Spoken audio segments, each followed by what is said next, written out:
Hello everyone, and welcome back to Learn Flow. If you feel like your bank account balance gives you anxiety, or if you're working hard but feel like you have nothing to show for it, you are in the right place.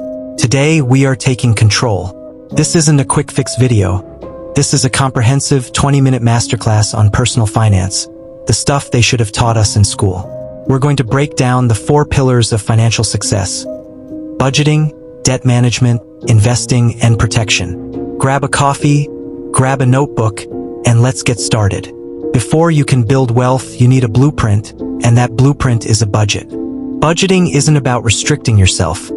It's about giving every dollar a job. Think of it as telling your money where to go, instead of wondering where it went. Pillar 1, the foundation comprehensive budgeting. The easiest way to start is the 50/30/20 rule. The simple and flexible 50% goes to needs. That's rent, groceries, minimum debt payments, and utilities, the non-negotiables. 30% goes to wants. This is your fun money: eating out, streaming services, new clothes, and hobbies. 20% goes directly to savings and debt repayment, above the minimum. This is your future fund. But let's talk about a more rigorous method for those who need tighter control: zero-based budgeting. This system requires that your total monthly income minus all of your expenses, savings, and debt payments must equal exactly zero. Not a single dollar is unaccounted for. This method forces you to be intentional with every single penny. It takes discipline, but it is incredibly effective for achieving short-term goals, like saving for a large purchase or crushing debt quickly. Now, a quick pro tip on tracking. You must track your spending for 1 month. Just one. Don't try to change anything, just observe. You'll be shocked at where your money is actually going. We all have money leaks. Those small, recurring subscriptions or daily coffee runs that add up to hundreds of dollars a month. Knowing where you are is the first, most powerful step in this entire journey. Be honest with yourself, categorize everything, and use an app, a spreadsheet, or even just your bank statement. Pillar 2, building security, emergency funds, and debt strategy. Once you have a budget, your next focus is security. The biggest enemy of saving is an emergency, like a car breakdown or a surprise medical bill. If you don't have cash set aside, you'll reach for a credit card, and that's how the cycle of bad debt starts. Your goal is an emergency fund. I recommend starting small. Get a $1,000 starter fund first. This is enough to cover most small emergencies and will stop you from touching your credit card. Once you hit that, work toward the full goal: 3 to 6 months worth of living expenses. If you are self-employed or have an unstable income, aim for the full 6 months. This money should sit in a high-yield savings account, not in your checking account, and definitely not invested in the stock market. It needs to be safe, liquid, and accessible the moment you need it. Now let's talk about debt. Debt is a huge hurdle, and we're mostly talking about high-interest consumer debt here, like credit cards or payday loans. This is debt that works against you, compounding interest and making it nearly impossible to get ahead. Every dollar you spend on interest is a dollar you can't invest in your future. To tackle this, you need a strategy. As we mentioned, there are 2 popular strategies for paying it off. Debt Snowball. You focus on paying off the smallest debt first, regardless of the interest rate.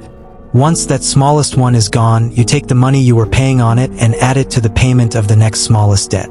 This builds massive psychological momentum. Debt Avalanche. You focus on paying off the debt with the highest interest rate first. This saves you the most money in the long run because you minimize the overall interest paid. I personally recommend the Avalanche method because mathematically, it saves you the most money. However, if you are someone who needs quick wins to stay motivated, the Snowball is the way to go. The most important thing is that you pick one and stick to it. Stop making minimum payments. Attack this debt with all the extra cash you can generate from your 20% savings category in your budget. Pillar 3, the growth engine, investing and compounding. Alright, your budget is set, your emergency fund is building, and your high-interest debt is under control. Now we get to the fun part: investing. This is where your money starts working for you, and it all revolves around one magical concept: compound interest. Albert Einstein reportedly called compounding the 8th wonder of the world. It means you earn returns not just on your original investment, but on the returns you've already earned. Imagine a snowball rolling down a hill. It gets bigger and faster over time. That is exactly what happens with your money in the stock market. This is why time is your greatest asset. If you're watching this and you're in your 20s or 30s, you have a massive advantage. Even if you only invest $50 a month, start now. Delaying your start by even 5 years can cost you hundreds of thousands of dollars in the long run due to lost compounding time. So, where should a beginner put their money?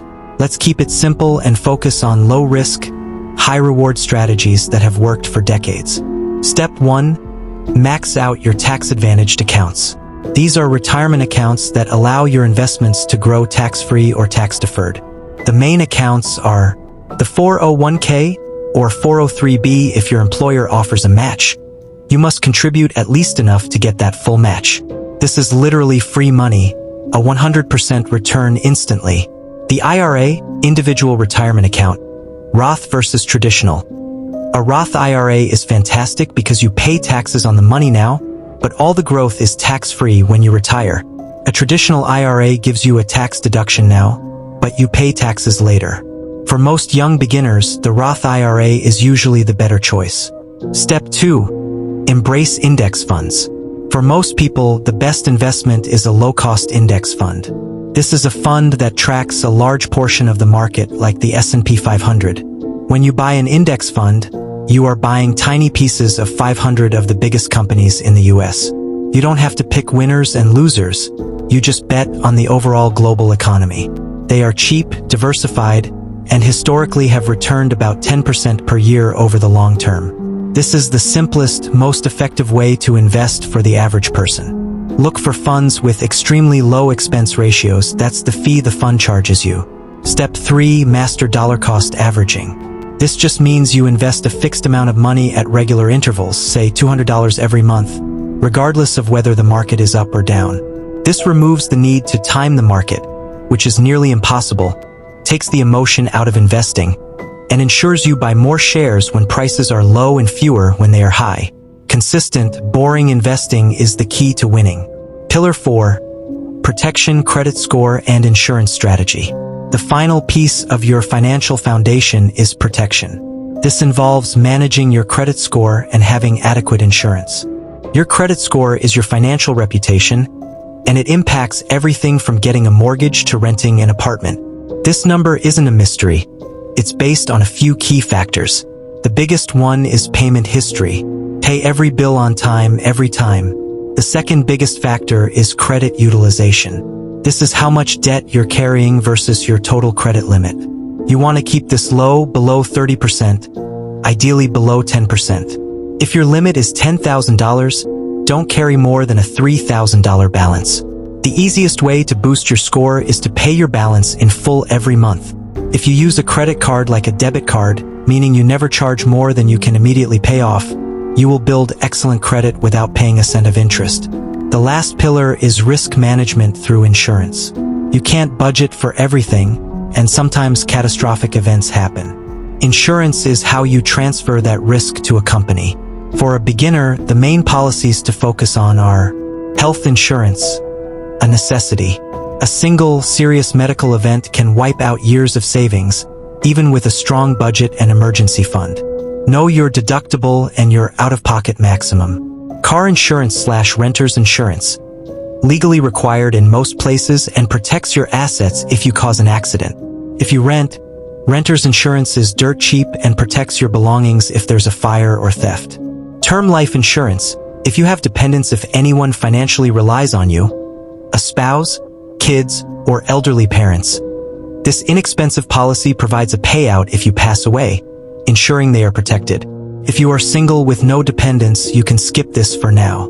Final review, your comprehensive action plan. Okay, we've covered a ton of ground, so let's consolidate this into your 4-step action plan to take control, starting today. Create your budget. Use the 50/30/20 rule or zero-based budgeting and track your spending for 30 days. Find those money leaks and plug them. Build your security.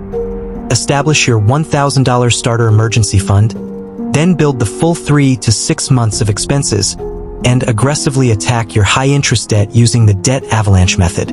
Start investing, open your tax-advantaged account, like a Roth IRA or 401k, fund it, and buy a low-cost index fund. Automate your contributions and let compounding work for you. Protect your future.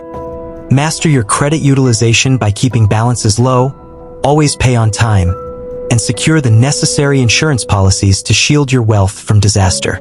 Financial success isn't about getting rich quick. It's about being consistent over a long period. It's about making small, smart decisions that compound into a massive advantage. You now have the knowledge, the most valuable asset of all. If this guide helped you, please hit that like button and subscribe to Learn Flow for more finance clarity. Let me know in the comments below which pillar you are going to tackle first.